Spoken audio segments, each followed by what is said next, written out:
여호수아 5장 1절로 15절 전체 볼게요.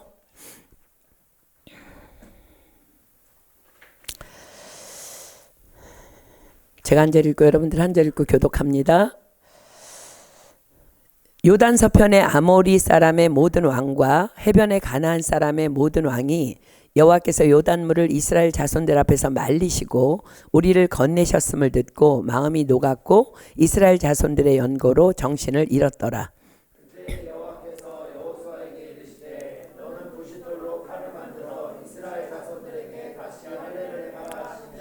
여호수아가 부싯돌로 칼을 만들어 할례산에서 이스라엘 자손들에게 할례를 행하니라.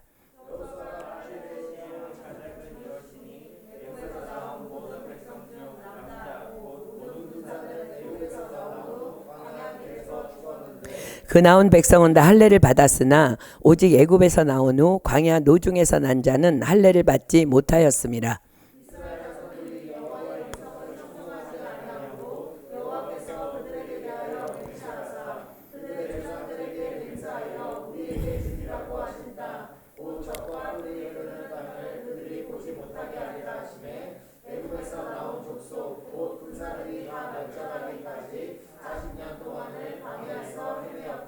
그들의 대를 잇게 하신 이 자손에게 여호수아가 할례를 행하였으니 길에서는 그들에게 할례를 행치 못하였으므로 할례 없는 자가 되었음이었더라.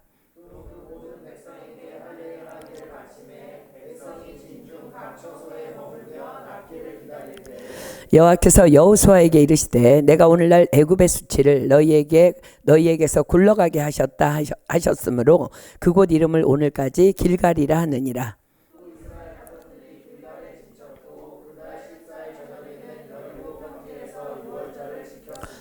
유월절 이튿날에 그 땅 소산을 먹되 그날에 무교병과 볶은 곡식을 먹었더니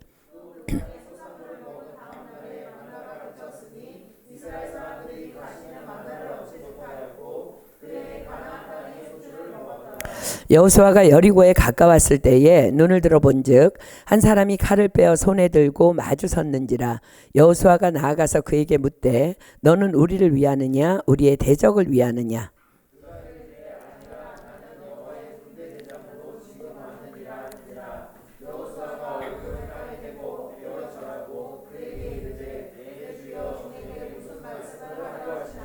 함께 읽습니다. 여호와의 군대 장관이 여호수아에게 이르되 내 발에서 신을 벗으라. 내가 선 곳은 거룩하니라. 여호수아가 그대로 행하니라. 아멘. 오늘 말씀의 주제는 가나안 전쟁 준비, 승리를 위한 가나안 전쟁 준비입니다. 자, 오늘의 본문은 하나님의 초자연적인 역사로 요단강을 건넌 이스라엘에게 하나님께서 명하신 다시 할례와 중단되었던 유월절의 회복에 대한 말씀입니다. 오늘의 이 명령에 대한 순종으로 이스라엘은 이제 곧 시작될 가나안 전쟁을 위한 실제적인 무장, 그러나 그것은 칼이나 무기가 아닌 영적으로의 무장을 단단히 준비하게 됩니다. 자, 우리도 단단히 무장하며 준비해야 할 가나안 전쟁 준비, 본문으로 함께 가보도록 하겠습니다. 1절입니다.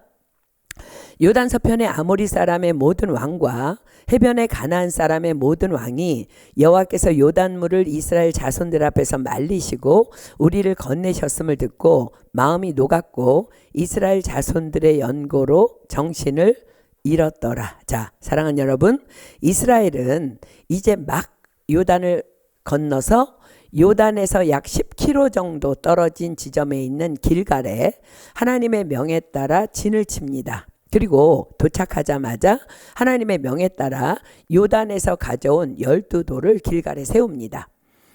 우리가 지난주에 본 여호수아 4장 19절에는요. 이들이 정월 10일에 백성이 요단에서 올라왔다고 기록합니다. 그리고 그들은 곧 하나님의 명에 따라 할례를 행하였고 본문 10절에는 그달 14일에 유월절을 지켰다고 기록합니다. 자, 이게 무슨 말이냐면 단 3, 4일 안에 3, 4일 만에 이 일들이 지금 다 진행되고 일어났다는 거예요. 그렇다면 지금 1절에 기록된 이 사실을 이스라엘 백성들은 알았을까 몰랐을까? 자, 다시 1절 볼게요. 요단 서편의 아모리 사람의 모든 왕과 해변의 가나안 사람의 모든 왕이 여호와께서 요단물을 이스라엘 자손들 앞에서 말리시고 우리를 건네셨음을 듣고 마음이 녹았고 이스라엘 자손들의 연고로 정신을 잃었더라. 지금 가나안 족속들이 다 정신을 잃은 상태이지만 이스라엘 백성들 역시도 제정신이 아닙니다. 지금 기적적으로 요단강을 건너오자마자 기뻐서 흥분할 틈도 없이 단 3, 4일 안에 지금 다 일이 일어납니다. 그들은 할례를 행하라 명하셔서 할례 행했지요. 그 할례의 고통을 견뎌야만 했지요. 그리고 여전히 통증이 남아있는 상태에서 다시 유월절을 지키라 명하십니다. 뭐 인터넷이 있는 때도 아니고 전화가 있는 때도 아니고 카톡이 있는 때도 아니고 이스라엘은 지금 가나안 족속들이 자신들 까닭에 떨고 있는지 정신을 잃었는지 도무지 알 수가 없습니다. 그런데 성경은 왜 이 일을 1절에 먼저 기록하고 계실까? 그렇습니다. 우리는 알지 못해도 하나님께서는 우리에게 어떤 일을 행하라 명하실 때에는 이미 모든 환경을 우리를 위해서 완벽하게 준비하여 놓으신 후에 일을 행하시는 분이시라는 것을 말씀하시기 위함이십니다. 자, 신명기 31장 8절 우리가 너무 잘 아는 말씀 함께 눈을 동그랗게 뜨고 보겠습니다. 오늘 여러분들 이 말씀을 반드시 기억해야 합니다. 신명기 31장 8절 여호와 그가 내 앞서 행하시며 너와 함께하사 너를 떠나지 아니하시며 버리지 아니하시리니 너는 두려워 말라 놀라지 말라. 그렇습니다. 그들은 이미 자신들이 멸해야 할 가나안 족속들이 자신들보다 강하고 크다는 사실을 모세로부터 또 하나님으로부터 익히 들어 알고 있었어요. 그러나 하나님께서 강하고 담대하라고 두려워 말고 놀라지 말라고 다만 나만 순종하며 따라오라고 내가 너와 함께 할 것이며 앞서 나아갈 것이라는 그 약속을 믿고 또 정말 눈에 보이는 기적의 요단을 건넜습니다. 그러나 그들 안에는 여전히 가나안 족속들에 대한 긴장감과 두려움은 떨쳐버리지 못했을 것입니다. 그런데 그들에게 정말 생각지도 못한 명령이 요단을 건너자마자 그 가나안 땅 초입 길갈에서 떨어집니다. 다시 할례를 행하라. 사랑하는 여러분, 야곱의 딸 디나의 강간 사건으로 세겜 땅에서 있었던 할례 사건을 여러분들 기억하십니까? 세겜 추장의 아들이 디나를 강간한 후에 야곱의 아들들을 찾아와 디나를 자신의 아내로 달라고 청구합니다. 자, 창세기 34장으로 갑니다. 창세기 34장 12절로 17절 24절로 27절 볼게요. 창세기 34장 12절로 17절 24절로 27절입니다. 자, 봅시다. 이 소녀만 내게 주어 아내가 되게 하라. 아무리 큰 빅물과 예물을 청구할지라도 너희가 내게 말한 대로 수응하리라. 야곱의 아들들이 세겜과 그 아비 하몰에게 속여 대답하였으니 이는 세겜이 그 누이 디나를 더럽혔음이라. 야곱의 아들들이 그에게 말하되 우리는 그리하지 못하겠노라. 할례 받지 아니한 사람에게 우리 누이를 줄 수 없노니 이는 우리의 수욕이 됨이니라. 그런즉 이같이 하면 너희에게 허락하리라. 만일 너희 중 남자가 다 할례를 받고 우리 같이 되면 우리 딸을 너희에게 주며 너희 딸을 우리가 취하며 너희와 함께 거하여 한 민족이 되려니와 너희가 만일 우리를 듣지 아니하고 할례를 받지 아니하면 우리는 곧 우리 딸을 데리고 가리라. 자, 24절부터 봅니다. 성문으로 출입하는 모든 자가 하몰과 그 아들 세겜의 말을 듣고 성문으로 출입하는 그 모든 남자가 할례를 받으니라.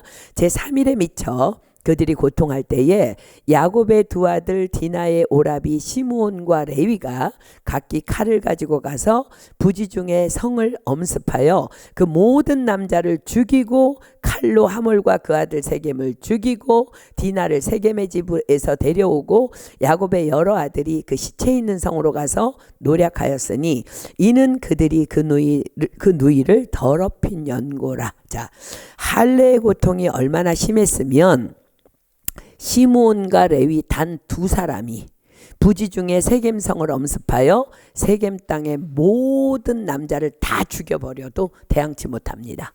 일반적으로 할례는 남자아기가 태어나면 난지 8일 만에 행합니다. 그때가 가장 통증을 못 느끼는 시기라고 합니다. 그러나 지금은 세겜성에 있는 모든 남자, 즉 어린아이부터 장정 어른까지 다 할례를 받게 했기 때문에 그 성 안에 힘을 쓸 수 있는 남자는 없었습니다. 그만큼 할례의 고통은 크다는 거예요. 자, 그런데 하나님께서 요단을 건넌 이스라엘 백성들에게 그 길갈에서 할례를 행하라 명하십니다. 이스라엘 백성들에게 이 명령은 공포 그 자체였을 것입니다. 할례 후 당해야 하는 그 고통보다 더 큰 고통은 가나안 족속들에 의해 이러다가 다 몰살당하는 거 아니야? 라는 생각이 그들을 더 공포로 몰아넣었을 것입니다. 게다가 길갈에서 여리고성은 불과 3km에서 3.5km 정도밖에는 떨어져 있지 않습니다. 가나안 사람들이 여리고성 꼭대기에 올라가서 이스라엘을 바라보면 지금 이스라엘이 어떤 상황인지를 다 볼 수 있는 거리입니다. 차라리 길갈까지 오지 않고 좀 더 떨어진 곳에 진을 치게 하고 그 명령을 내리셨다면 순종하기가 그나마 쉬웠을 텐데 그들이 빤히 바라볼 수 있는 거리인 길갈에서 할례를 행하라 명하신 것입니다. 그러나 사랑하는 여러분 기억하십시오. 여호와 그가 내 앞서 행하시며, 그렇습니다. 하나님께서는 당신의 일을 행하시기 전에 이미 모든 것을 다 준비해 놓으십니다. 그것이 바로 1절의 먼저 기록입니다. 앞으로 치루어야 할 가나안 전쟁에는 이보다 더해 보이는 일들이 그들 앞에 수도 없이 놓일 것입니다. 그러나 그들이 할 일은 하나님께서 약속하신 대로 다만 앞서 행하시는 하나님의 말씀에만 순종하며 하나님을 신뢰하기만 하면 그들은 반드시 전쟁에 승리하게 되는 것입니다. 그렇습니다. 이 두려움은 그들로 더 큰 두려움에서 벗어나게 하시기 위한 하나님의 테스트였습니다. 자, 그렇다면 하나님께서는 왜 가나안 전쟁에 앞서 그들에게 다시 할례를 명하셨을까? 자, 2절부터 봅니다. 그때 여호와께서 여호수아에게 이르시되 너는 부싯돌로 칼을 만들어 이스라엘 자손들에게 다시 할례를 행하라 하시매. 자, 다시 할례를 행하라. 이 말씀은 그동안 할례가 중단되었었음을 의미합니다. 왜 그들에게 할례가 중단되었었을까? 자, 이제 그 이유를 이어지는 본문, 계속 이어지는 본문이 이제 기록하니까 쭉 따라오세요. 자, 3절 봅니다. 여호수아가 부싯돌로 칼을 만들어 할례산에서 이스라엘 자손들에게 할례를 행하니라. 부싯돌은 일명 차돌이라 일컫는 매우 단단하고 광택이 있는 천연돌입니다. 모세의 아내 시보라가 차돌로 길에서 아들에게 할례를 행했다는 기록이 출애굽기에도 나오듯이 본래 고대부터 부싯돌은 칼을 만드는 데 사용되었다고 합니다. 이 부싯돌은 퇴적암이나 화강암에서 발견되는데 이 길갈에, 그들이 지친 길갈에 화강암으로 된 산이 있다고 합니다. 하나님의 앞서 행하심은 참으로 모든 것에 완전하고 놀랍습니다. 카일이라는 구약학자에 의하면요, 그곳에서 약 70만 명 정도의 이스라엘 남자들이 그날 그곳에서 할례를 받았다고 추정합니다. 그리고 더 놀라운 것은요, 그곳에서 정으로 돌을 쪼아 부싯돌 칼을 만든 흔적들이 계속 발견된다는 거. 왜 70만 명이 할례를 행했으니까. 그래서 그 산의 이름을 이제 할례산이라고도 부르고, 또한 그곳에서 할례를 행한 후 이 베어낸 포피를 그곳에 묻었기 때문에 붙여진 이름이라고도 합니다. 아무튼 왜 할례는 그동안 중단되었었으며 왜 하나님께서는 지금 다시 할례를 행하라 하시는지 다음 4절로 갑니다. 4절입니다. 여호수아가 할례를 시행한 까닭은 이것이니 애굽에서 나온 모든 백성 중 남자 곧 모든 군사는 애굽에서 나온 후 광야 노중에서 죽었는데 그 나온 백성은 다 할례를 받았으나 오직 애굽에서 나온 후 광야 노중에서 난 자는 할례를 받지 못하였습니다. 자, 보세요. 이스라엘이 애굽에서 살던 430년 동안도 할례 의식은 계속되었다는 말이에요. 그러나 그들이 애굽에서 나온 후 광야 노중에서는 할례가 중단되었다는 거예요. 이유가 뭘까? 자, 6절이 답합니다. 6절.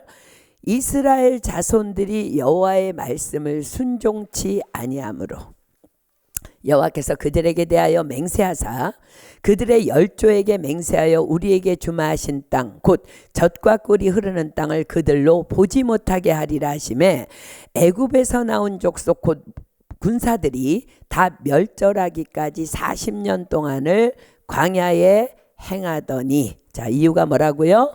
이스라엘 자손들이 여호와의 말씀을 청종치 아니하므로. 그래서 어떻게 하셨다고요? 애굽에서 나온 족속 곧 군사들이 다 멸절하기까지 40년 동안을 광야에 행하게 하셨답니다. 자, 사랑하는 여러분, 그 유명한 가데스 바네아 사건을 여러분들 기억하십니까? 가데스 바네아, 그곳은요 가나안을 바로 눈앞에 둔 곳이었습니다. 그곳에서 그들은 모세에게 나와 말합니다. 자, 신명기 1장 22절입니다. 신명기 1장 22절. 우리는 보통 정탐꾼들을 민수기서에 기록된 거 보면 하나님이 정탐꾼들을 보내셨다고 기록하는데, 신명기에서 모세가 고별 설교를 할 때 이렇게 말합니다. 신명기 1장 22절입니다. 너희가 다 내 앞으로 나와 말하기를 우리가 사람을 우리 앞서 보내어 우리를 위하여 그 땅을 정탐하고 어느 길로 올라가야 할 것과 어느 성읍으로 들어가야 할 것을 우리에게 회복해 하자 하기에. 그렇습니다. 그들의 요구대로 하나님께서는 12 정탐꾼들을 가나안 땅으로 들어가도록 허락하십니다. 그리고 그들은 40일 동안의 정탐을 마치고 돌아옵니다. 그러나 우리 잘 알고 있죠? 12 정탐꾼 중 단 2사람인 여호수아와 갈렙만이 우리가 곧 올라가서 그 땅을 취하자 능히 이기리라 라고 말하고, 나머지 10명의 정탐꾼들은 그 땅을 악평합니다. 우리는 능히 올라가서 그 백성을 치지 못하리라. 그들은 우리보다 강하니라.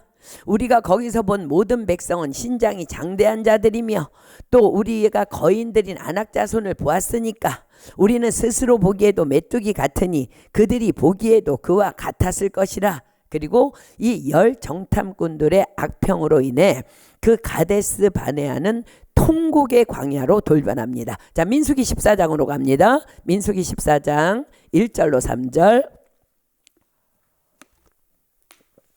민수기 14장 1절로 3절입니다. 온 회중이 소리를 높여 부르짖으며 밤새도록 백성이 곡하였더라. 이스라엘 자손이 다 모세와 아론을 원망하며 온 회중이 그들에게 이르되 우리가 애굽 땅에서 죽었거나 이 광야에서 죽었다면 좋았을 것을 어찌하여 여호와가 우리를 그 땅으로 인도하여 칼에 망하게 하려 하는고, 우리 처자가 사로잡히리니 애굽으로 돌아가는 것이 낫지 아니하리야. 자, 이들의 말을 들으신 여호와께서 오셔서 말씀하십니다. 민수기 14장 11절. 여호와께서 모세에게 이르시되 이 백성이 어느 때까지 나를 멸시하겠느냐? 내가 그들 중에 모든 이적을 행한 것도 생각하지 아니하고 어느 때까지 나를 믿지 않겠느냐? 쭉 내려가서 27절부터 봅니다. 나를 원망하는 이 악한 회중을 내가 어느 때까지 참으랴? 이스라엘 자손이 나를 향하여 원망하는 바 그 원망하는 말을 내가 들었노라. 그들에게 이르기를 여호와의 말씀에 나의 삶을 가리켜 맹세하노라. 너희 말이 내 귀에 들린 대로 내가 너희에게 행하리니 너희 시체가 이 광야에 엎드러질 것이라. 너희 20세 이상으로 계수함을 받은 자 곧 나를 원망한 자의 전부가 여분의 아들 갈렙과 눈의 아들 여호수아 외에는 내가 맹세하여 너희로 거하게 하리라 한 땅에 결단코 들어가지 못하리라. 너희가 사로잡히겠다고 말하던 너희의 유아들은 내가 인도하여 드리리니 그들은 너희가 싫어하던 땅을 보려니와 너희 시체는 이 광야에 엎드러질 것이요 너희 자녀들은 너희의 패역한 죄를 지고 너희의 시체가 광야에서 소멸되기까지 40년을 광야에서 유리하는 자가 되리라.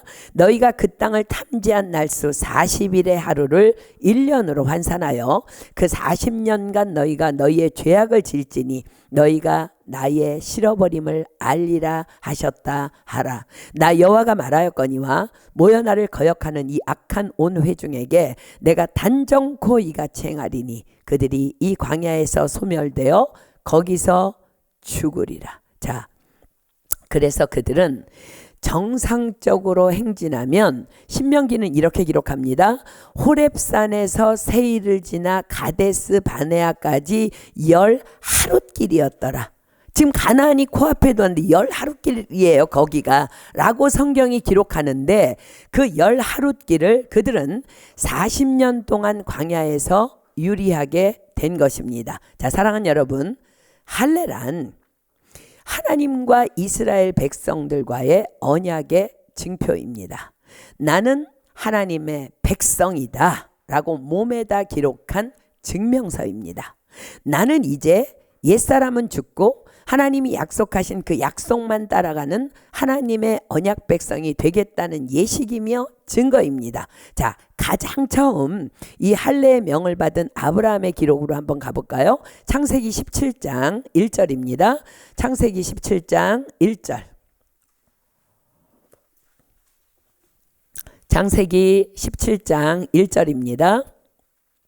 아브라함의 99세 때에 여호와께서 아브라함에게 나타나서 그에게 이르시되 나는 전능한 하나님이라 너는 내 앞에서 행하여 완전하라. 자, 이때가 언제였는지 여러분들 기억하십니까? 바로 아브라함이 아내 사레의 말을 듣고 여종 하갈과 동침하여 이스마엘을 낳은 후 13년이라는 시간을 아브라함을 향해 침묵하신 후에 하나님께서 오셔서 아브라함에게 하신 말씀입니다. 자, 아브라함이 몇 살이라고요? 99세. 아브라함이 신앙생활 시작한 지 이미 24년이 지난 때였습니다. 그때 여호와께서 오셔서 말씀하십니다. 나는 전능한 하나님이라. 너는 내 앞에서 행하여 완전하라. 무슨 말씀이에요? 아브라함, 너 신앙생활 이쯤 됐으면 이젠 나만 믿고 따라올 때가 되지 않았니? 넌 내 맘대로 지금껏 살아왔어도 난 나의 언약을 여전히 기억한다. 너를 갈대아 우르에서 불러낼 때에 나의 언약을 기억하느냐? 넌 반드시 열국의 아비가 될 거야. 왜냐하면 내가 너로 열국의 아비가 되게 할 거니까. 그리고 그의 이름 아브라함을 많은 민족의 아버지, 많은 무리의 아버지를 의미하는 아브라함이라 바꾸어 부르시며 계속 말씀하십니다. 아브라함, 내가 너로 심히 번성케 할 거야. 나라들이 너에게로 쫓아 일어나며 열왕이 너에게로 쫓아날 거야. 난 너뿐만 아니라 너와 내 대대 후손의 사이에 내 언약을 세워서 너와 내 후손의 하나님이 될 거야. 그리고 이 땅, 너의 우거하는 이 가나안 땅을 너와 내 후손에게 주어 영원한 기업이 되게 하고 나는 그들의 하나님이 될 거야. 아브라함, 이젠 너는 내 앞에서 행하여 완전하거라. 아브라함, 그러하겠니? 그리하겠니? 그럼 나와 언약하자. 그 언약의 증표로 너희 중 남자는 다 할례를 받으라. 자, 창세기 17장 10절로 14절 봅니다. 너희 중 남자는 다 할례를 받으라. 이것이 나와 너희와 너희 후손 사이에 지킬 내 언약이니라. 너희는 양피를 베어라. 이것이 나와 너희 사이의 언약의 표징이니라. 대대로 남자는 집에서 난 자나 혹 너희 자손이 아니요 이방 사람에게 돈으로 산 자를 물어나고 난 지 8일 만에 할례를 받을 것이라. 너희 집에서 난 자든지 너희 돈으로 산 자든지 할례를 받아야 하리니 이에 내 언약이 너희 살에 있어 영원한 언약이 되려니와 할례를 받지 아니한 남자 곧 그 양피를 베지 아니한 자는 백성 중에서 끊어지리니 그가 내 언약을 배반하였음이니라. 자, 보십시오.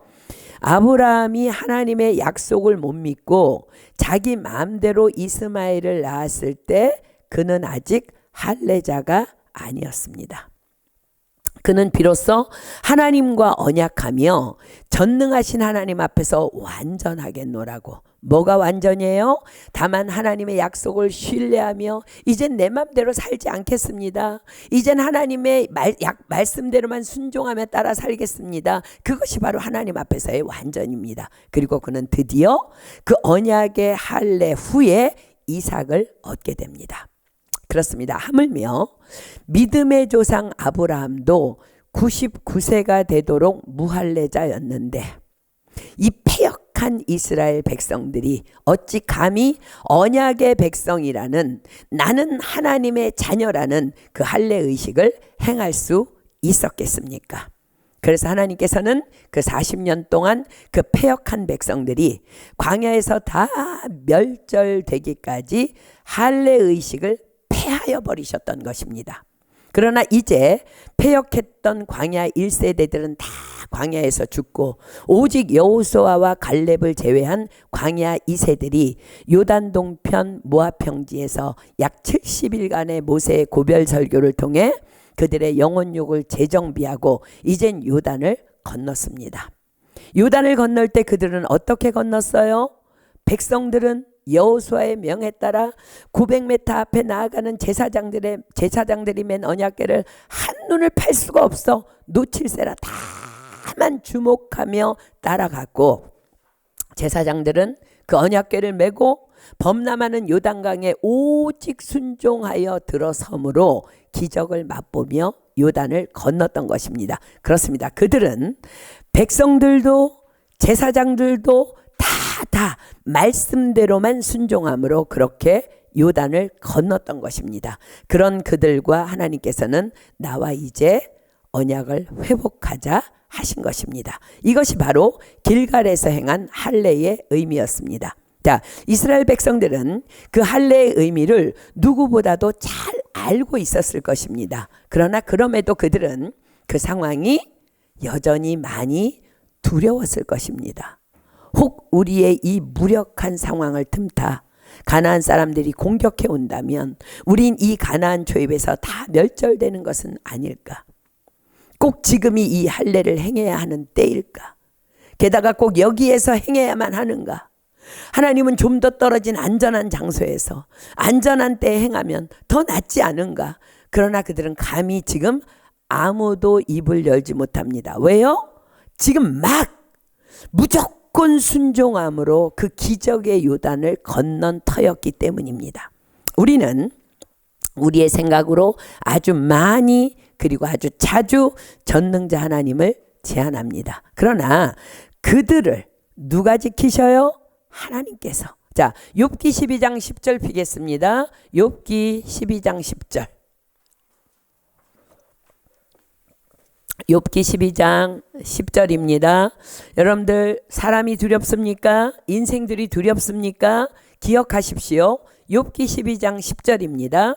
생물들의 혼과 인생들의 영이 다 그의 손에 있느니라. 아멘. 자, 한번 상상해 보십시오. 그들이 여리고 망대에서 분명히 그랬을 거야. 이스라엘을 내려다보고 있었을 것입니다. 약 70만이 할례를 받았다면 그들이 이렇게 내려다보다가 뭐야, 지금 우리가 떨고 있을 때가 아니네. 쟤네들 지금 다 아파서 뒹굴고 있잖아. 그러면서 공격해 올 수도 있지 않겠습니까? 그러나 그들의 영이, 즉 그들의 모든 생각이 누구의 손에 있다고요? 하나님의 손에. 그렇습니다. 이미 하나님께서는 그들로 이스라엘을 막 생각만 해도 마음이 녹아 막 오줌이 줄줄 나오는 거야. 정신을 잃는 상태를 만들어 놓으시고 할례의 명을 내리신 것입니다. 그러나 그것을 모르는 이스라엘에게는 분명한 고통을 동반한 시험의 시간이었고 훈련의 시간이었습니다. 그렇습니다. 사랑하는 여러분, 우리도 때로는 내 생각, 내 감정 혹은 보이는 환경으로 바로 지금이 때다 혹은 지금이 때가 아니다 라고 착각하기도 하고 또 쉽사리 결정하기도 합니다. 그러나 사랑하는 여러분, 때와 기한은 다만 아버지의 권한이라 하셨습니다. 그렇습니다. 이스라엘 백성들도 요단강을 기적적으로 건넌 후에 사기가 충천해 있었습니다. 역시 하나님은 살아계셔. 길갈에 12돌을 세우며 흥분하고 있었습니다. 지금의 이 감격, 이 넘치는 믿음의 상태라면 가나안 정복? 아싸, 바로 이때야. 너무 확실해. 바로 지금이 그때야. 지금 공격해 들어가는 거야. 그러나 사랑하는 여러분, 믿음은 감정도 아니고 필링도 아닙니다. 그런 그들을 향해 하나님께서는 여호수아를 통해 전혀 상상하지도 못한 다른 계획을 선포하십니다. 너는 부싯돌로 칼을 만들어 이스라엘 자손들에게 다시 할례를 행하라. 자, 무슨 말씀이에요? 스톱. 아직 때가 아니야. 거룩한 멈춤을 그들에게 요구하십니다. 너는 너의 믿음을 다시 재정비해야 해. 그렇습니다. 아무리 빨리 달려가고 싶어도 우리에게는 언제나 우리의 믿음을 재정비하는 거룩한 멈춤의 시간이 최우선 되어져야 한다는 것입니다. 먼저 엎드리거라. 먼저 기도하거라. 먼저 말씀 받거라. 먼저 예배하거라. 그러므로 먼저 하나님의 음성 듣거라. 그렇게 무엇이 지금 너에게 있어 최우선 순위인지 먼저 기억하거라. 이것이 가나안 정복 앞에 서 있는 그들에게 거룩한 멈춤을 명령하시는 하나님의 뜻인 것입니다. 그렇습니다. 그들은 먼저 할례를 행함으로 하나님과의 언약을 회복하는 것이 우선되어져야 했던 것입니다. 자, 무엇이 할례의 언약입니까? 하나님, 이제 우리의 옛사람을 어떤 고통이 따른다 할지라도 베어 던집니다. 이제 우리는 당신만을 신뢰하며 따라가겠습니다. 우리는 당신의 백성입니다. 이 할례의 행함으로 당신과 언약합니다. 자, 그러면 하나님께서는 당신의 백성들에게 또 무엇을 언약해 주셔요? 내가 이것으로 너와의 영원한 언약을 삼고 너의 하나님이 되리라. 아멘. 이 하나님과의 언약도 없이 어떻게 감히 가나안 땅에 들어갈 수 있단 말입니까? 이 하나님과의 언약도 없이 어떻게 감히 가나안 땅을 정복하겠다는 것입니까? 그렇습니다. 여러분들은 하나님 앞에서의 참 할례자 맞습니까? 할례는 지금의 세례입니다. 여러분들 다 세례 받으셨죠? 참 세례의 의미가 무엇입니까? 로마서 6장으로 가겠습니다. 로마서 6장 3절로 4절입니다. 로마서 6장 3절로 4절. 세례의 의미입니다. 무릇 그리스도 예수와 합하여 세례를 받은 우리는 그의 죽으심과 합하여 세례를 받은 줄을 알지 못하느뇨? 그러므로 우리가 그의 죽으심과 합하여 세례를 받음으로 그와 함께 장사되었나니 이는 아버지의 영광으로 말미암아 그리스도를 죽은 자 가운데서 살리심과 같이 우리로 또한 새 생명 가운데서 행하게 하려 함이니라. 세례가 뭐라고요? 그리스도와 함께 장사된다는 거야. 자, 우리의 무엇이 장사되었어요? 갈라디아서 5장 24절입니다. 갈라디아서 5장 24절.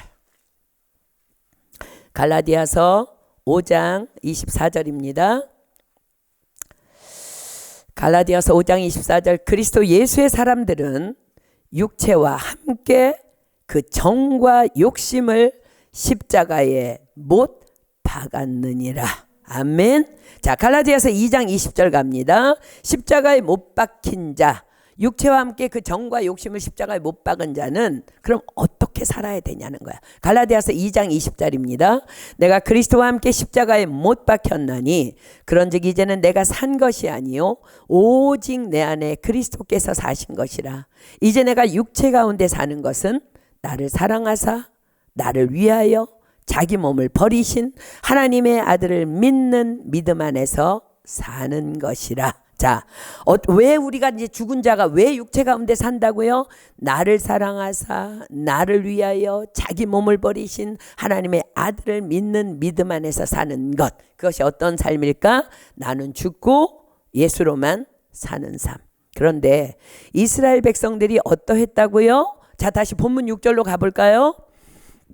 이스라엘 자손들이 여호와의 말씀을 청종치 아니하므로 여호와께서 그들에게 대하여 맹세하사 그들의 열조에게 맹세하여 우리에게 주시마 하신 땅 곧 젖과 꿀이 흐르는 땅을 그들로 보지 못하게 하리라 하시매 애굽에서 나온 족속 곧 군사들이 다 멸절하기까지 40년 동안을 광야에 행하였더니. 자, 이스라엘 자손들이 여호와의 말씀을 청종치 아니하므로 그렇습니다. 이들은 이미 다 애굽에서 나오기 전에 몸의 할례를 받은 자들이었습니다. 그러나 그들은 그 할례의 흔적을 가진 몸으로 하나님의 말씀을 청종치 아니하고 불순종합니다.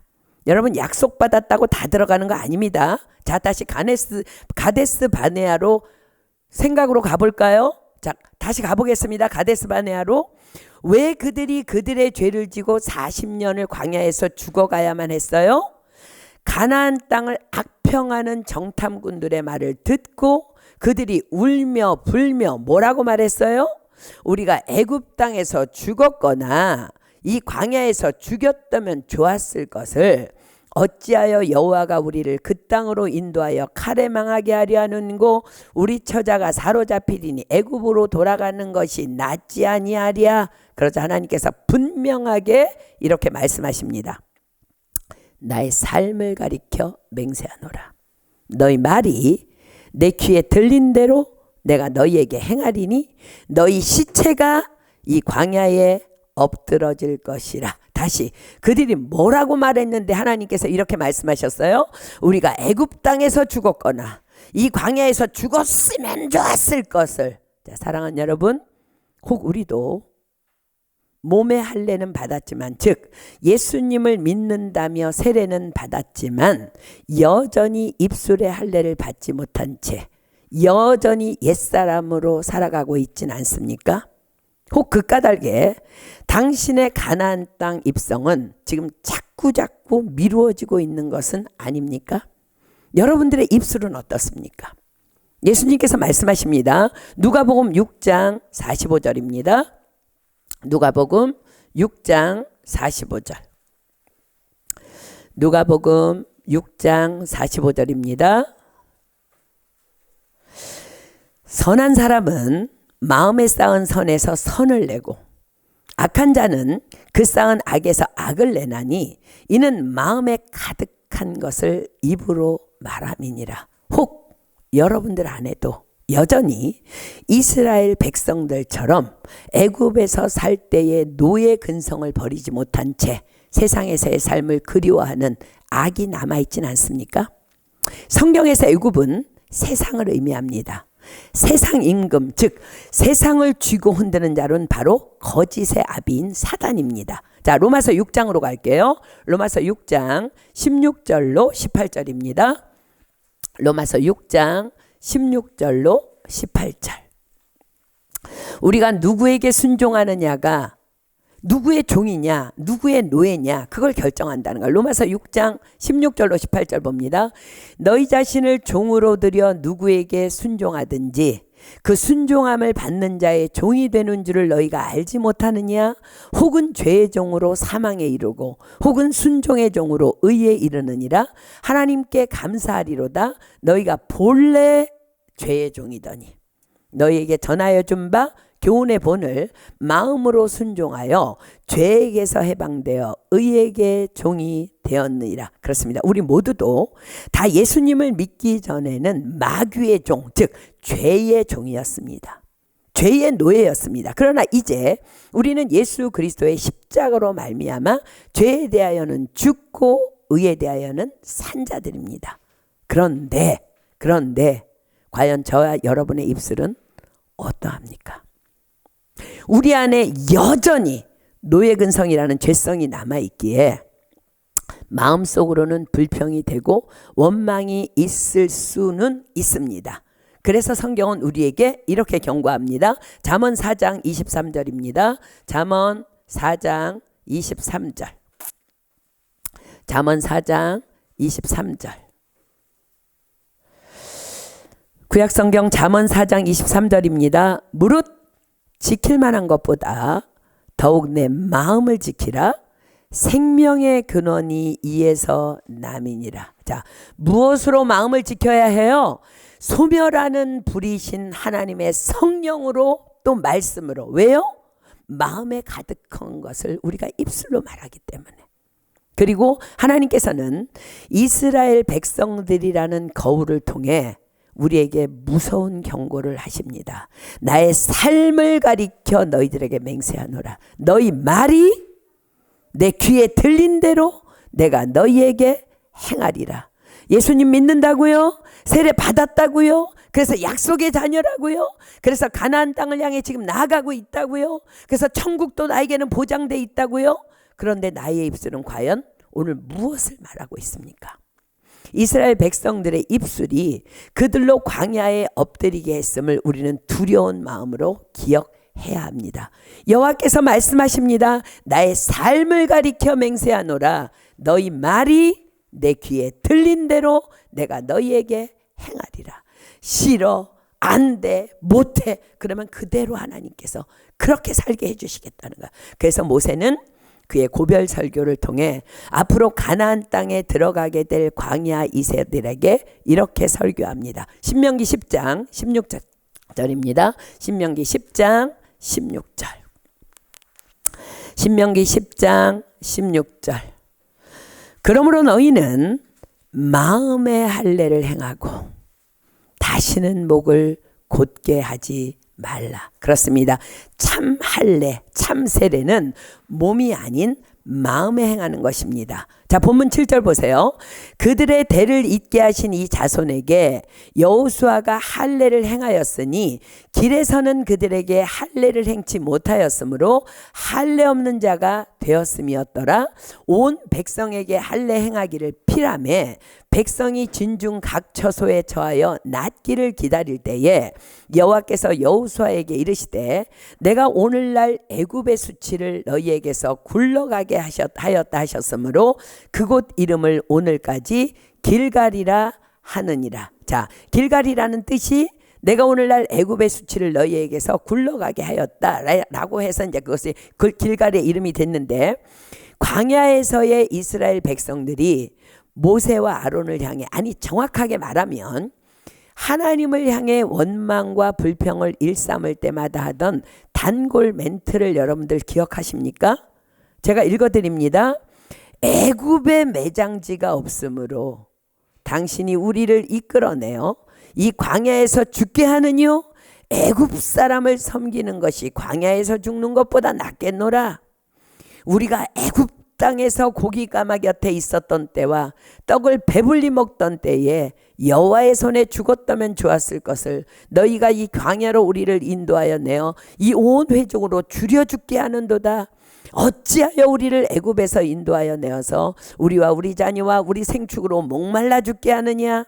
우리가 애굽에 있을 때는 값없이 생선과 외와 수박과 부추와 파와 마늘들을 먹은 것이 생각나거늘 이제는 우리의 정력이 쇠퇴하되 이 만나 외에는 보이는 것이 아무것도 없도다.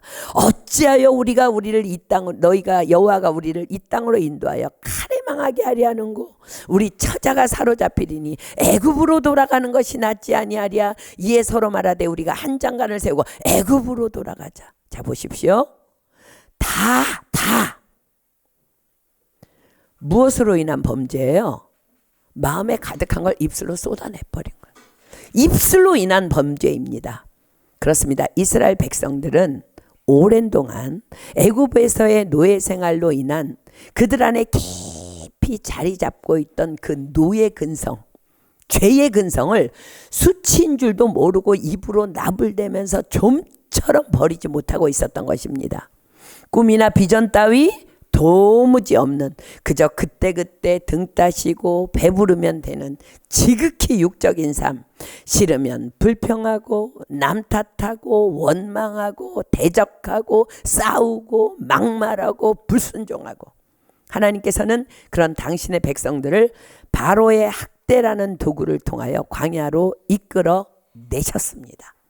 요셉을 알지 못하는 새 왕이 일어납니다. 애굽을 다스리기 시작하면서, 그 사람이 다스리기 시작하면서 이스라엘 백성을 향한 학대가 시작된 것입니다. 누가 그리 하셨어요? 하나님께서. 자, 출애굽기 1장으로 갑니다. 성경은 기록합니다. 출애굽기 1장 11절로 14절. 출애굽기 1장 11절로 14절.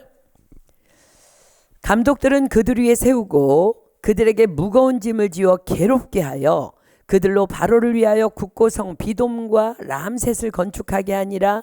그러나 학대를 받을수록 더욱 번식하고 창성하니 애굽 사람이 이스라엘 자손을 인하여 근심하여 이스라엘 자손의 역사를 엄하게 하여 고역으로 그들의 생활을 괴롭게 하니 곧 흙 이기기와 벽돌 굽기와 농사의 여러 가지 일이라. 그 시키는 역사가 다 엄하였더라. 이 고통 중에 드디어 이스라엘 백성들은 하나님을 향해 기도하기 시작했고, 비로소 하나님께서는 그들을 위해 일하기 시작하십니다. 자, 출애굽기 2장 23절로 25절입니다. 여러 해 후에 애굽 왕은 죽었고 이스라엘 자손은 고역으로 인하여 탄식하며 부르짖으니 그 고역으로 인하여 부르짖는 소리가 하나님께 상달한지라. 하나님이 그 고통 소리를 들으시고 아브라함과 이삭과 야곱에게 세운 그 언약을 기억하사 이스라엘 자손을 권념하셨더라. 권념은 돌본다는 말이죠. 사랑하는 여러분, 하나님께서 과연 그때서야 비로소 그들과 세운 언약을 기억하셨을까요? 아니요, 결코 그렇지 않습니다. 그렇다면 이 말씀은 무엇을 의미할까? 그렇습니다. 하나님께서는 우리의 기도를 통하여, 기도하는 자들을 통하여 일하시는 분이라는 거예요. 비로소 그들이 부르짖어 기도할 때 하나님께서는 그들을 그 노예의 삶에서 이끌어 내십니다. 자, 사랑하는 여러분, 부르짖어 기도하고 있습니까? 그러나 그렇게 고통이라고 부르짖었던 그들이, 그렇게 애굽에서 이끌어냄을 받은 이스라엘이 도무지 노예 근성을 버리지 못하고 그것이 수치인지도 알지 못한 채 여전히 애굽에서의 삶을 그리워하며 불평하고 원망하며 하나님이 약속하신 비전의 땅을 함부로 악평하자 하나님께서는 그들에게 40년이라는 유예 기간을 주십니다. 자, 사랑하는 여러분, 기억하십니까? 너희들을 40년 동안 내가 다 광야에서 멸할 거야 라고 하시는 말씀은 내가 너희에게 다시 40년의 회복의 시간을 허락하마 돌아오거라 하시는 말씀인 것입니다. 자, 에스겔서 33장 11절입니다. 에스겔서 33장 11절. 에스겔서 33장 11절입니다. 에스겔서 33장 11절. 주 여호와의 말씀에 나의 삶을 두고 맹세하노니 나는 악인의 죽는 것을 기뻐하지 아니하고 악인이 그 길에서 돌이켜 떠나서 사는 것을 기뻐하노라. 이스라엘 족속아, 돌이키고 돌이키라. 너희 악한 길에서 떠나라. 어찌 죽고자 하느냐 하셨다 하라.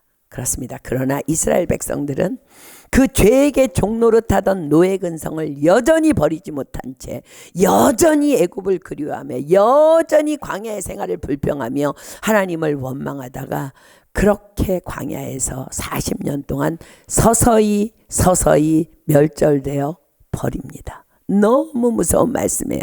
그러나 약속의 신실하신 언약의 하나님께서는 기어이 광야 2세들을 통하여서라도 당신의 언약을 성취하십니다. 그들로 신명기서 전체를 기록하고 있는 70일간의 모세의 고별 설교를 통해 교훈하시고 책망하시고 바르게 하시고 의로 교육하여 주심으로 말미암아 비전을 품게 하시고 여호수아를 따라 기어이 요단을 건너 약속의 땅 가나안으로 들어가게 하신 것입니다. 자, 신명기 1장 3절 한번 펴볼래요?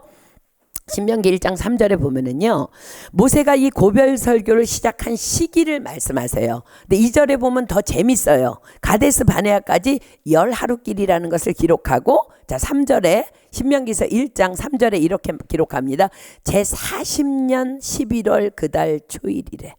10하루길인데 지금 이제 고별 설교 시작한 거는 제40년 11월 그달 초일이래. 모세가 이스라엘 자손들에게 여호와께서 그들을 위하여 자기에게 주신 명령을 다 고하였으니, 자 광야에서의 제40년 11월에 모세가 고별 설교를 시작했다면 대상이 누굴까? 누구만 남은 상태에서의 설교예요? 광야 2세들만 남은 상태에서의 하나님의 말씀의 재교육이었습니다. 그리고 그들에게 할례를 명하심으로 그들에게 당신의 언약을 회복시켜 주시며 오늘 말씀하십니다. 내가 오늘날 애굽의 수치를 너희에게서 굴러가게 하였다. 그렇습니다. 길갈에서의 할례 의식의 회복으로 할례 받은 자 중에는 참 할례자인 여호수아와 갈렙 외에는 그 종된 땅 애굽에서 나온 자는 단 한 사람도 없었습니다. 그렇습니다. 그 길갈의 할례의 회복으로 인해 애굽의 수치는 이젠 끊어진 것입니다. 이젠 죄의 종이 아닌 하나님의 종된 백성들로만 가나안 정복을 위한 이스라엘의 군대를 하나님께서 재정비하신 것입니다. 사랑하는 여러분, 여러분 안에는 굴려버려야 할 애굽의 수치는 없습니까? 예수 그리스도를 믿고 하나님의 자녀가 되었다 말하면서도 여전히 세상의 방식으로, 세상 사람과 동일한 방식으로 말하며 생각하며 살아가는 삶.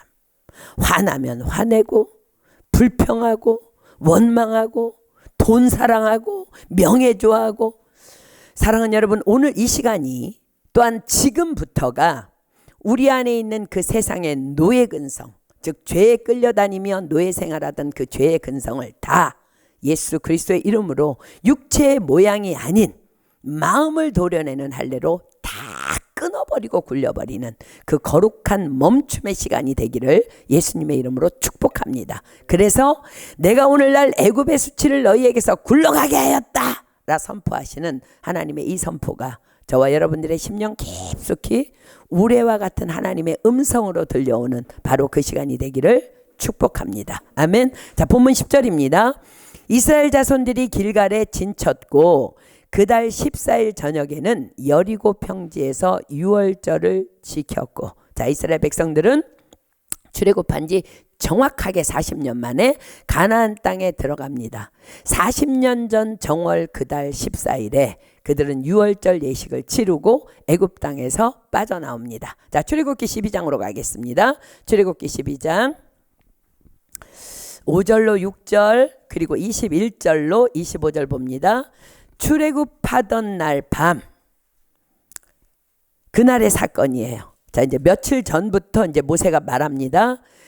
12절 출애굽기 12장 5절로 6절 너희 어린 양은 흠 없고 1년 된 수컷으로 하되 양이나 염소 중에서 취하고 이달 14일까지 간직하였다가 해질 때에 이스라엘 회중이 그 양을 잡고, 자 21절로 25절입니다. 드디어 이제 14일이 되었어요.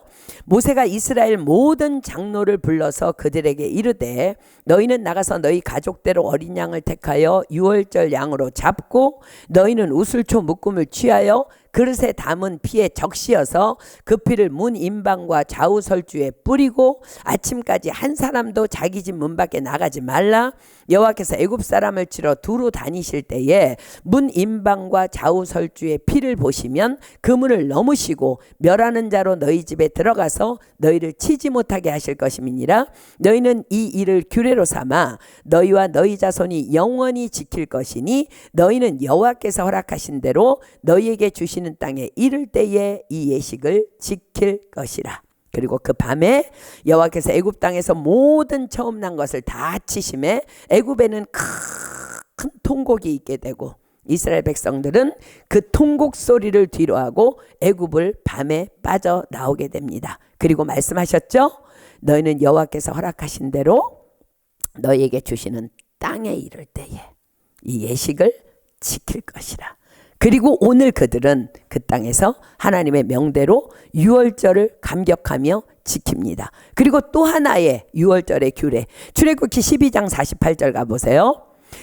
너희와 함께 거하는 타국인이 여호와의 유월절을 지키고자 하거든 그 모든 남자는 할례를 받은 후에야 가까이하여 지킬지니 곧 그는 본토인과 같이 될 것이나 할례 받지 못한 자는 먹지 못할 것이니라. 유월절 규례입니다. 그렇습니다. 하나님께서는 지금 이 길갈에서 당신의 세일을 행하고 계신 것입니다. 그래서 유월절 앞서 할례를 또 행하신 것입니다. 자, 사랑하는 여러분, 기억하십시오. 이스라엘이 어린 양을 잡아서 그 피를 어디에 발랐어요? 어디에 발랐는데 죽음의 사자가 그 피를 보고 그들을 유월 넘어갔다고요? 문인방과 좌우의 설주에. 자, 사랑하는 여러분, 예수 그리스도를 믿고 성전된 우리 몸에 문인방과 좌우 설주는 어디입니까? 그렇습니다. 바로 우리의 말하는 입술이라는 문입니다. 오늘 여러분들의 입술에 어린 양의 피를 바르는 영적 유월절 예식이 여러분들에게 치루어지기를 축복합니다. 사랑하는 여러분, 피 흘림이 없은즉 죄 사함이 없다 하셨습니다. 그렇습니다. 우리는 할례를 받았지만, 그리스도를 믿고 나는 죽고 예수로만 살겠다고 세례를 받았지만, 그렇게 하나님과 언약했지만 또 넘어질 수 있는 죄인들입니다. 그런 우리를 무엇만이 지켜주실 수 있어요? 어린 양 되신 그리스도의 보혈만이. 자, 사랑하는 여러분, 십자가의 보혈로 죄사함을 받았고 십자가의 보혈을 믿는 우리의 믿음이 악한 것이 우리를 만지지도 못하게 하심을 여러분들 믿으십니까? 그렇습니다. 우리는 그래서 날마다 그리스도의 보혈을 붙잡아야 하는 것입니다. 내 머리부터 발끝까지 그리스도의 보혈로 나를 덮어달라고 주님께 요청해야 합니다. 그리고 내 입술 문인방에 무시로 그리스도의 보혈을 발라 내 입술을 지켜야 합니다. 그렇게 하나님께서는 할례를 명하라 명하신 후에 유월절을 지키도록 하신 것입니다. 그들은 기억합니다. 아니, 적어도 여호수아와 갈렙은 기억합니다. 결코 깨끗하지도 의롭지도 않았던 그들이 하나님의 명을 받아 믿은 사람 몇 명 됐겠어요? 그저 그날 밤에 그저 양을 잡아 자신의 집에 문설주와 문인방에 양의 피를 발랐을 뿐인데 죽음의 사자가 그들을 넘어갔고 그들은 무사히 애굽을 빠져나올 수 있었음을 그들은 알고 있었어요. 그렇습니다. 그리스도의 보혈을 믿는 것, 그것은 우리의 이성으로 믿어지는 것 아닙니다. 아멘 하며 그 약속을 믿고 내 안에 영접할 때 그 말씀의 능력이신 성령님께서 나로 믿어지게 하시며 그 믿음이 나를 죄악으로부터 지켜주시는 것입니다. 자, 에베소서 1장 7절 갑니다. 에베소서 1장 7절. 여러분들 오늘 이 말씀 다시 기억하시고 다시 붙잡고 다시 믿어야 합니다. 에베소서 1장 7절입니다. 에베소서 1장 7절. 우리가 그리스도 안에서 그의 은혜의 풍성함을 따라 그의 피로 말미암아 구속 곧 죄사함을 받았으니. 아멘입니까? 그렇습니다. 그리스도 피로 말미암아 우리가 구속받았고 죄사함을 받았다는 거야. 자, 베드로전서 1장 18절로 19절입니다. 그런데 이것이 은혜라는 거예요. 은혜. 베드로전서 1장 18절로 19절 보십시오. 출애굽하던 때에 그 이스라엘 백성들을 생각하면 이 말이 이해가 돼. 자, 보세요. 너희가 알거니와 너희 조상의 유전한 망령된 행실에서 구속된 것은 애굽에 살던 그 지지리도 노예 근성을 가졌던 그들이 그날 출애굽할 수 있었던 것은 은이나 금같이 없어질 것으로 한 것이 아니요 오직 흠없고 점없는 어린 양 같은 그리스도의 보배로운 피로 한 것이니라. 아멘. 그렇습니다. 이스라엘 백성들도 할례의 언약을 받았지만 피 흘림이 없이는 죄사함이 없기에 그들은 유월절 예식을 통하여 어린 양의 피로 그들의 알고 모르고 지은 모든 죄를 씻어야만 거룩함으로 가나안 전쟁이라는 그 거룩한 성전, 거룩한 거룩한 전쟁에 임할 수 있었던 것입니다. 그가 찔림은 우리의 허물을 인하며 그가 상함은 우리의 죄악을 인함이라. 그가 징계를 받음으로 우리가 평화를 누리고 그가 채찍에 맞음으로 우리가 나음을 입었도다. 우리는 다 양 같아서 그릇 행하여 각기 제 길로 갔거늘 여호와께서는 우리 무리의 죄악을 그에게 담당시켜줬도다. 그렇습니다. 우리도 이 그리스도의 보혈의 능력을 믿음으로 붙잡고 오늘도 나아가야만 하는 것입니다. 혹 그리스도의 보혈의 죄사함이 안 믿어지는 분이 우리 중에 있나요? 그렇기 때문에 더더욱 안 믿어지면 더 성령님을 의지하며 그 안 믿어지는 그 말씀을 움켜 붙잡고 나아가야만 하는 것입니다. 그렇습니다. 믿음은 안 믿어지는 그 재미로 믿는 거예요. 그럴 때 성령께서 역사하시는 거예요. 그러면 성령님께서 그 믿음 위에 믿음을 공급하여 주실 줄 믿습니다. 예수님께서 약속하셨습니다. 내가 믿으면, 얼마나 안 믿으면 우리가, 내가 믿으면 하나님의 영광을 보리라. 믿어져서 믿는 게 아니고요. 믿으면 하나님의 영광을 보는 거야. 내가 믿겠습니다. 그분의 말씀을 내 안에 영접하여 모셔드릴 때 성령님께서 나로 믿어지고 깨달아지고 감격하게 하시는 것입니다. 아멘입니까? 자, 오늘은 여기까지만 공부하고요. 다음 주에 이제 계속 할 텐데, 자, 사랑하는 여러분, 여기까지 말씀을 정리합니다.